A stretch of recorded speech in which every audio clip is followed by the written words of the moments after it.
Let's have a look at the next question. So what do I do if I bought a 3-bedder unit at Kent Ridge Hill in 2018? And of course, I'm assuming that probably you might be thinking like whether should you rent out or should you sell because it has just reached TOP, I believe. Congratulations! Yeah, this a couple of months ago. Yeah. So firstly, of course, you have to do your key collection defects check, and then please do a defect checks and rectification by the developer before you start a renovation, because if not, the defects will be voided. Right. So who wants to take this question? Come. Can I try? All right, George, take it away. Okay, so maybe before that, right, let's give some context first. Let's take a look at the location in terms of the map. Kent Ridge Hill is in D5, nestled right inside this road called Jalan Mat Jambul. So you can walk to the MRT station, but if you take a look around there, right, in terms of the new launches, you have a few competition. One will be above, which is Normanton Park. I wouldn't say it's exactly in like the same area because Normanton Park is like, being separated by the park, and then it is nearer towards the EYE side. So that is a mega project, Normanton Park. So I think Normanton Park is also approaching TOP pretty soon. So there's going to be a lot of competition coming from there. So you have competition number 1 from Normanton. Number 2 is Terra Hill, which is in a great location. Out of these 3 projects, right, 99 years would then be for Kent Ridge Hill and Normanton. Terra Hill would then be freehold. Next, we take a look at the price point. For Terra Hills, average PSF is at about 27 to 28 PSF. Kent Ridge, average PSF transacted, right, for some of the sub-sale is at about 1,009 to 2,000 PSF. So what we are looking at is about 40% of disparity for a PSF basis.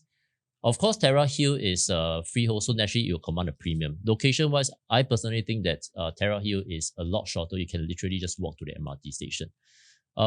Right now, you're seeing some capital gain already if you were to sell, because I believe if you purchase in 2018, the PSF should be around 1,700 PSF. So if you were to sell at 2,000 PSF, I think that's a decent profit.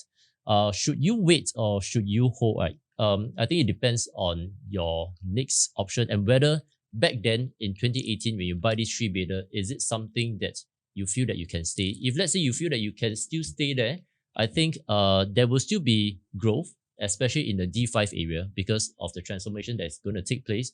And over there isn't any projects that are big in nature. And I think if let's say you feel that the size is still okay, you want to stay there for quite a period of time, you can still stay because the next price movement, right, will then be when Terra Hill starts to hit the resale market. You can still choose to exit at that stage due to the price difference of about 40% to a freehold.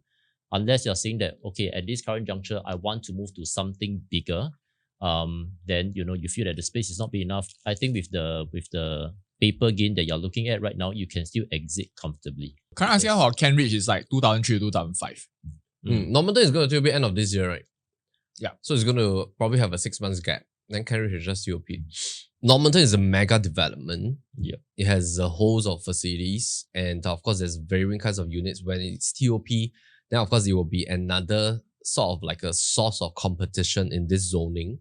So if you own something in Kent Ridge, you might want to take note that in 6 months' time, there will be a fresh supply coming out in terms of rental competition and sale competition. But each project have its own plus and minuses. Kent Ridge is a low-rise development, very close to nature. But Normanton, of course, for people that love high-rise, big community. Views. Yeah, and they want that high-rise views and stuff like that.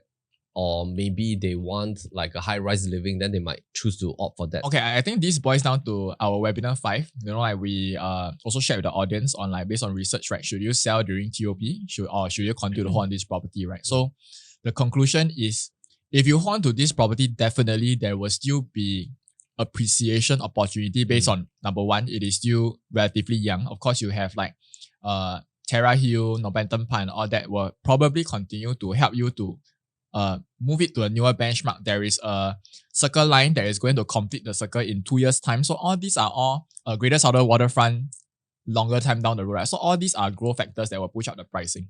Now the question will be, it always boils down to at what stage are you at in your portfolio, right? If today you are at what we call the growth phase and after you let go of Kent Ridge Hill residences, you are able to double up your, or like, really increase quite significantly, right, the total property value that you can own.